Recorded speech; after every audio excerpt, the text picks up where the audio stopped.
Hello, welcome to the Boston Private Income Fund quarterly report for the period ended 31 March 2018. My name is Paul Jones and I'm the Fund Manager of the Boston Private Income Fund. Prior to commencing the video presentation, I would like to make note of a change in the way in which we deliver your quarterly report. The report has been divided into two sections.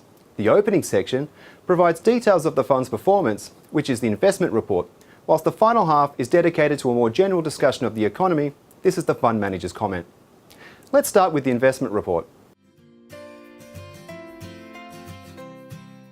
The Boston Private Income Fund is reporting an official quarterly return of 1.9042% for the March 2018 quarter. This is equivalent to an annualised return of 7.7226%, which once again exceeds our targeted return for the period. Thinktank Group Proprietary Limited, or Thinktank, is a Sydney-based non-bank financial institution sector commercial mortgage lender.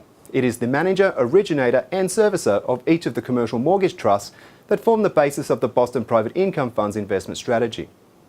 Boston Managed Investments Limited is pleased to report that Thinktank has again produced another strong performance over the recently completed quarter.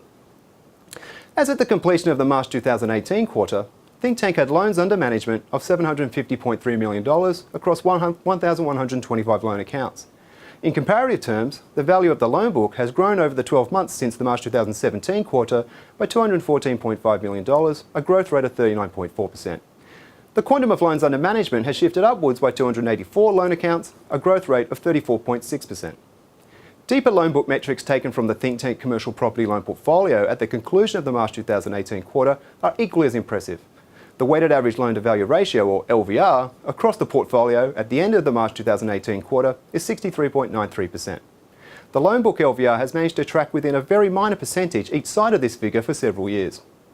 Due to careful management during the March 2018 quarter, the 12-month rolling average of loan accounts classified as being in arrears has again been held at 1% of the overall loan book. This is an impressive metric for a commercial mortgage portfolio. In the final weeks of the quarter, there was widespread coverage in the media about the Australian Labor Party's proposed amendments to dividend imputation credits, should the party win the next federal election. Whilst these planned changes have created widespread backlash amongst various areas of society, Labor Party leader Bill Shorten has thus far rejected calls to abandon the planned revisions. Some limited exemptions have been outlined, but these have been incomplete as at the time of this report. So, if implemented, as announced, what change will this have on the returns to investors of the Boston Private Income Fund? The answer is that there will be no change. The Boston Private Income Fund pays gross income to its investors and has done so since inception. The annualised returns shown in this report are exactly as described and after fees. Over the March 2018 quarter, the Boston Private Income Fund underwent a rigorous assessment procedure by independent Sydney-based property advisory research house SQM Research. Following this assessment, SQM Research issued the Boston Private Income Fund with a rating of 3.5 out of 5 stars. This is an exceptional and very pleasing result for our first external rating, and now places Boston Private Income Fund in line with the country's largest investment organisations. You can obtain your own copy of the SQM report by contacting me on the number shown on the screen or via the website, also shown on the screen.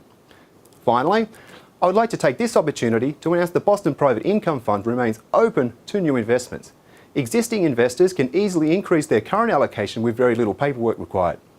All referrals are welcome. We host regular presentations in our offices, and of course existing investors are always welcome to attend these presentations for the purpose of receiving an update on their investments.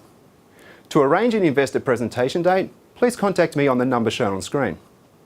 Please also feel free to contact me on this number should you have any questions about this statement or with any general questions you may have about your investment in the Boston Private Income Fund.